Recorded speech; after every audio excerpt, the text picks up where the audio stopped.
पान बेल बहुत ही शुभ बेल मानी जाती है। सितंबर का मंथ चल रहा है, आप पान की बेल लगाना चाहते हैं या पान की बेल को खाद देना चाहते हैं तो आज आपके साथ में 2 फर्टिलाइजर शेयर करूंगी। अगर आपके पास में गोबर खाद की व्यवस्था नहीं है तो जो फर्टिलाइजर वो दूंगी वो फ्री का फर्टिलाइजर रहेगा और आपकी पान की बेल सर्दियों में भी तेजी से बढ़ती रहेगी। हेलो फ्रेंड, मैं सबिता ग्रीन गार्डन गुजरात से। पान की बेल को सभी लोग अपने घर पर लगाना पसंद करते हैं। जो बालकनी गार्डनिंग करते हैं वो भी एक बार अपने घर में पान की बेल जरूर लेकर आते हैं और अपने बालकनी गार्डन में उसको ऐड करते हैं। टेरेस गार्डनिंग करें या लैंडस्केप गार्डनिंग करें उसमें भी पान की बेल बहुत अच्छे से चलती है, लेकिन जब हम पॉट में गार्डनिंग करते हैं तो पान की बेल की देखभाल ज्यादा करनी पड़ती है और वही अगर हम जमीन में लगा देते हैं तो इसकी कोई भी विशेष देखभाल नहीं करनी पड़ती है, ना ही इसमें हमको बार बार फर्टिलाइजर देने पड़ते हैं। तो यदि आपने पान की बेल लगा रखी है, आपकी पान की बेल बढ़ नहीं रही है, उसमें ग्रोथ नहीं हो रही है, पत्ते पीले पीले से हो रहे हैं, पत्ते जो है झड़ जा रहे हैं, तो आज आपके साथ में कुछ टिप्स और ट्रिक्स शेयर करूंगी जिससे कि आपकी पान की बेल भी सर्दियों में हेल्दी तरीके से ग्रोथ होती रहेगी। तो सबसे पहले तो अगर आप पान की बेल ला रहे हैं, अपने गार्डन में ऐड कर रहे हैं, तो आपको हमेशा याद रखना है कि पान की बेल को किस तरीके से लगाना चाहिए और दूसरी बात कि पान की बेल को किस जगह पर रखना चाहिए जिससे कि पान की बेल आपकी अच्छी तरीके से ग्रोथ करती रहे। और तीसरी बात कि पान की बेल को किस तरीके का सॉइल मिक्स अच्छा लगता है। तो पान की बेल में भी वैरायटी आती है, एक ही तरीके का पान नहीं आता, पान में भी बहुत सारी वैरायटी आती है। जैसे कि ये जो वैरायटी आपको मैं दिखा रही हूँ ये है मगई पान। इसके पत्ते बहुत ज्यादा बड़े नहीं होते, यही इनका फुल साइज रहता है, इससे ज्यादा इसके पत्ते बड़े नहीं होते हैं, लेकिन ये ईटेबल रहता है, इसको आप खा सकते हैं। इसके पत्तों को जो है भगवान पर अर्पित भी कर सकते हैं। दूसरा जो रहता है ये है बनारसी पान। ये ऊपर की इसके सॉफ्ट लीफ हैं जो कि अभी बड़े नहीं हुए हैं। अब जैसे जैसे सर्दियां आएंगी इनकी ग्रोथ काफी ज्यादा फास्ट हो जाएगी। तो मेरे पास में 2 तरीके के पान है, एक है मगई पान, दूसरा है बनारसी पान। अब बहुत सारे लोगों ने पान की बेल की कटिंग भी लगाई होगी, बारिश के टाइम पर बहुत आसानी से लग जाती है। सर्दियों में भी अगर आप पान की बेल की कटिंग लगाना चाहते हैं तो बहुत आसानी से लग जाती है।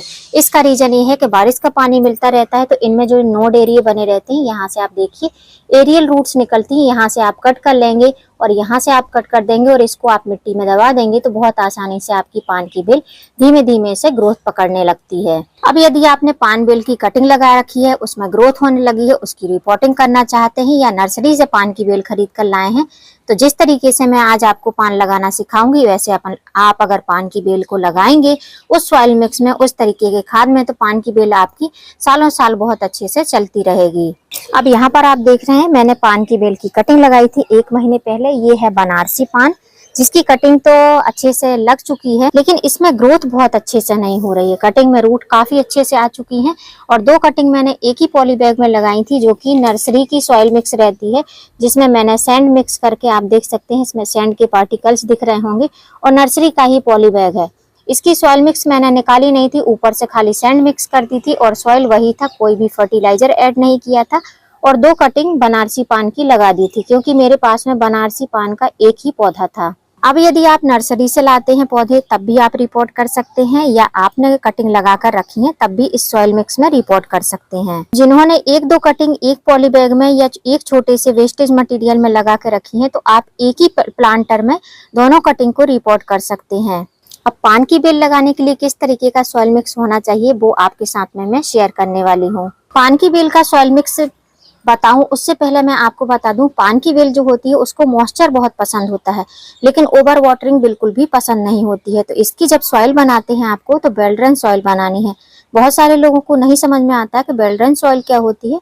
तो बेलड्रन सॉइल उसको कहा जाता है जो कि एकदम पोरस सॉइल होती है, पोरस मिट्टी होती है जिसमें पानी बिल्कुल भी रुकता नहीं है। तो पान की बेल लगाने के लिए हमको जो मिट्टी यूज करनी है वो अच्छी मिट्टी होनी चाहिए। ये मेरी गार्डन की सॉइल है, जो आप अपने गार्डन में सॉइल यूज करते हैं आपको उसी को यूज करना है। तो इसमें मेरे गार्डन सॉइल में जो है सैंड मिक्स है। आपके गार्डन सॉइल अगर नई है, आप नर्सरी से लेकर आए हैं या कहीं भी खेत वगैरह से लेकर आए हैं, तो जितनी गार्डन सॉइल है उतनी आप सैंड मिला सकते हैं। लेकिन जैसा कि मैंने बोला कि इसको पोरस मीडिया पसंद है, तो आप जब भी मिट्टी बनाते हैं तो आपको एक्स्ट्रा जो सैंड है उसका जरूर यूज करना है। ये बदरपुर सैंड है जो कंस्ट्रक्शन में यूज होती है, प्लास्टर वगैरह में जब घर का प्लास्टर होता है तो जितनी सॉइल है उसकी आधी हमको सैंड लेनी है।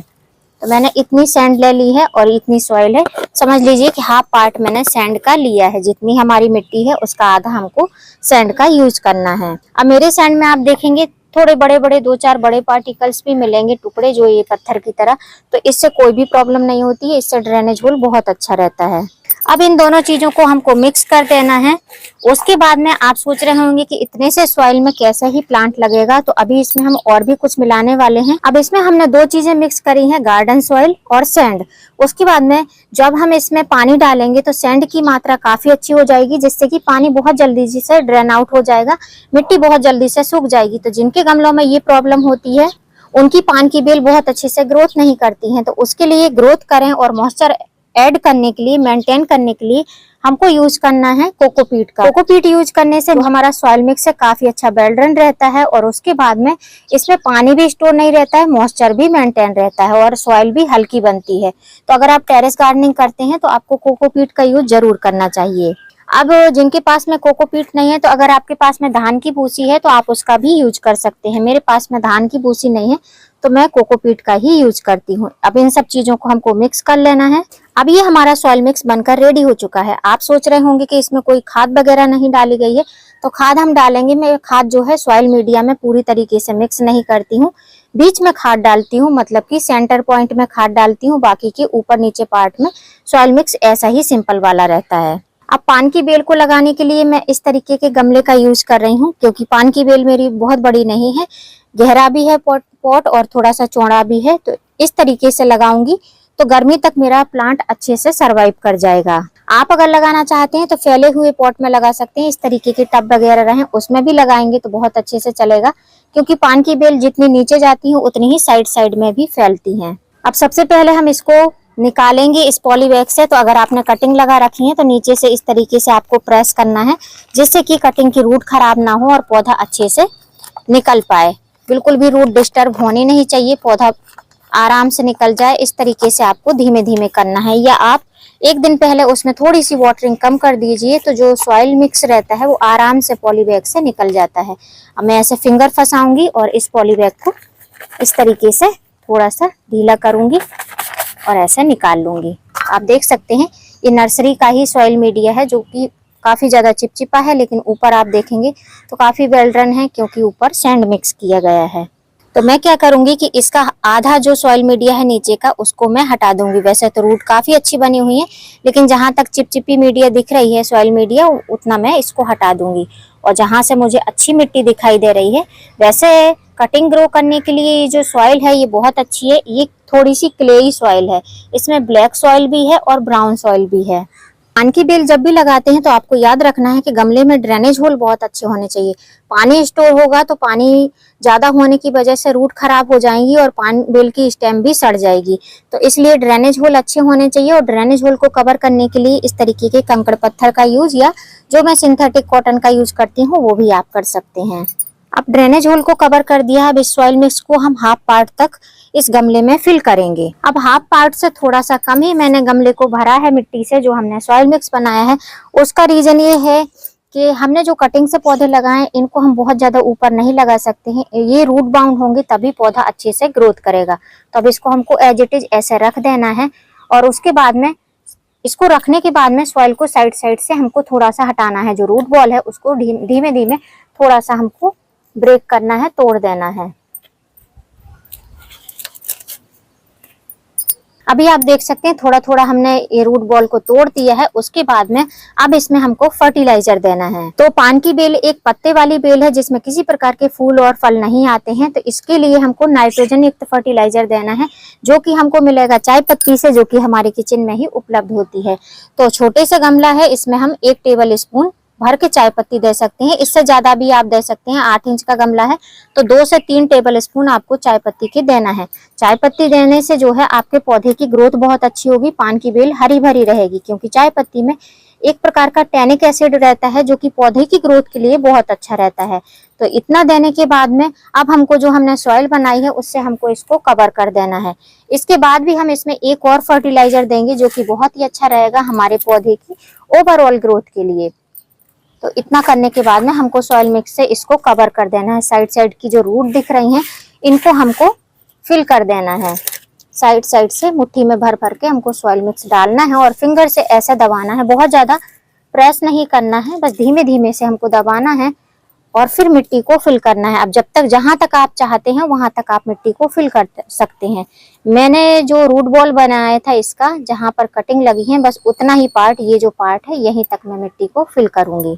अब मिट्टी मैंने अच्छी तरीके इसमें भर दी है। उसके बाद में हमको क्या करना है कि गमले को 2-3 बार ऐसे टैप टैप करना है, जिससे कि जो हमने सॉइल मिक्स बनाई है वो अच्छे से स्टेबल हो जाए। अब वैसे तो हमने इसमें एक फर्टिलाइजर डाल दिया है जो कि नाइट्रोजन से भरपूर फर्टिलाइजर है, लेकिन अभी हमको इसमें और भी फर्टिलाइजर देना है। तो हम जो पानी देने वाले हैं, पानी की देने की जगह पर हम इसमें फर्टिलाइजर देने वाले हैं। तो यहाँ पर जो गिलास में आपको ये लिक्विड दिखाई दे रहा है, ये चाय पत्ती का ही लिक्विड है, जिसको मैंने कल शाम को भिगो कर रखा था।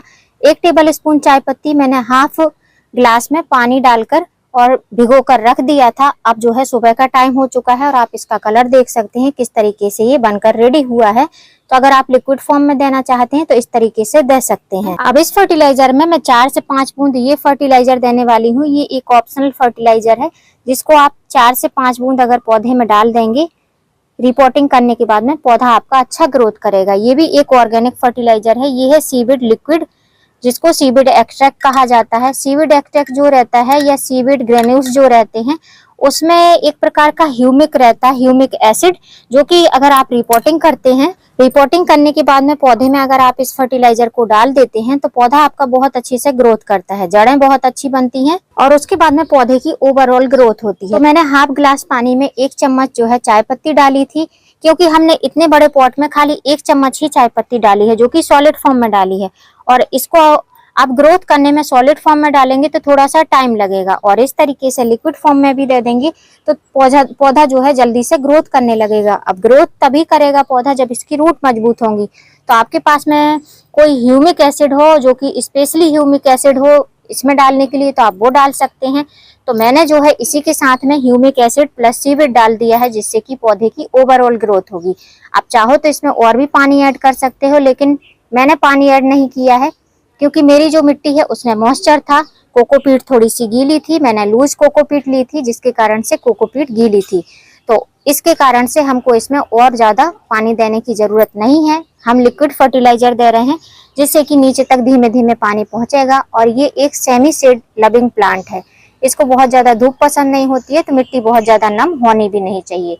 तो इस फर्टिलाइजर को हम ऐसे साइड साइड से इसमें दे देंगे। और लिक्विड फर्टिलाइजर दे रहे हैं तो हमको फर्टिलाइजर उतना ही देना है जितना कि जड़ों से ना निकले, इससे ज्यादा हमको इसमें फर्टिलाइजर नहीं देना है। और ये जो चाय पत्ती बची हुई है, इसको हम इसी तरीके से ऊपर की साइड में डाल देंगे। अब जिनके पास में ये फर्टिलाइजर नहीं है, सीविड नहीं है, तो आप क्या कर सकते हैं कि रूटिंग हार्मोन के लिए आप जो है पौधे को रूट डेवलप कराने के लिए आप एलोवेरा जेल मिक्स करके दे सकते हैं। अब आप देख सकते हैं नीचे से कहीं से भी पानी नहीं निकल रहा है, क्योंकि हमने जो प्लांट लगाया है उसकी रूट बस यहीं तक है, तो यहाँ तक आराम से इसको पानी मिल जाएगा। अब जो मैंने वीडियो के स्टार्टिंग में बोला था कि किस जगह पर रखना चाहिए, इसको कैसी सनलाइट मिलनी चाहिए, तो वो आपको मैं बताती हूँ। रिपोर्टिंग करने के बाद में पौधे को आपको कहाँ पर रखना है। रिपोर्टिंग करने के बाद में आपकी पान की बेल को आपको छाया वाली जगह पर रखना है, लेकिन ओपन प्लेस में ही रखना है। मतलब कि जहाँ धूप इनडायरेक्ट वे में आती हो, उजाला रहता हो, उस जगह पर आप पान की बेल को रखेंगे तो आपकी पान की बेल बहुत अच्छे से ग्रोथ करेगी। तो मैंने इस प्लांट को उसी जगह पर रखा है जहां मेरी सारी पान की बेल रखी रहती हैं। और रही वाटरिंग की बात, तो वाटरिंग आपको तभी करना है जब आपको इसकी ऊपर के सरफेस की मिट्टी सूखी दिखाई देने लगे, उसके पहले आपको वाटरिंग नहीं करना है। लेकिन ऐसा नहीं करना है कि पान की बेल मुरझाने लगे तब आपको इंतजार करना है, उसके बाद में वाटरिंग करना है। ऐसा यदि आप करेंगे तो बार बार आपकी पान की बेल जो है खड़ी होगी, मतलब कि सूखेगी, खड़ी होगी, सूखेगी, खड़ी होगी, और पौधा आपका ग्रोथ नहीं कर पाएगा। तो यदि आप भी पान की बेल लगाने के शौकीन हैं, आप चाहते हैं कोई शुभ पौधा अपने गार्डन में लगाना, तो आप गमले में भी लगा सकते हैं और जमीन पर भी पान की बेल को लगा सकते हैं। जिस तरीके से मैंने लगाना बताया है उस तरीके से लगाएंगे। छोटे से छोटे पॉट में भी पान की बेल लग जाती है और बड़े से बड़े पॉट में भी लग जाती है, लेकिन जिस चीज को ज्यादा स्पेस मिलेगी, जिस बेल को ज्यादा स्पेस मिलेगी, उसकी ग्रोथ ज्यादा फास्ट रहेगी और उसकी केयर भी थोड़ी कम करनी पड़ेगी। और छोटे पॉट में लगाएंगे तो छोटा प्लांट ही चल पाएगा। तो प्लांट के अकॉर्डिंग आप अपने पॉट का चुनाव कर सकते हैं। तो सितंबर का मंथ चल रहा है, अगर आप चाहते हैं पान की बेल लगाना तो इस तरीके से ऐसे सॉइल मीडिया बनाकर और कम खाद पानी में आप अपने पान की बेल को लगा सकते हैं। उम्मीद करती हूँ फ्रेंड वीडियो हेल्पफुल रहा होगा। वीडियो यदि अच्छा लगा हो तो वीडियो को लाइक करना, चैनल पर न्यू हो तो चैनल को सब्सक्राइब करना बेल आइकन के साथ, जिससे कि आने वाली हर वीडियो की नोटिफिकेशन आपको मिलती रहे। तो फिर मिलूंगी किसी नई वीडियो में नए टॉपिक के साथ। तब तक के लिए हैप्पी गार्डनिंग।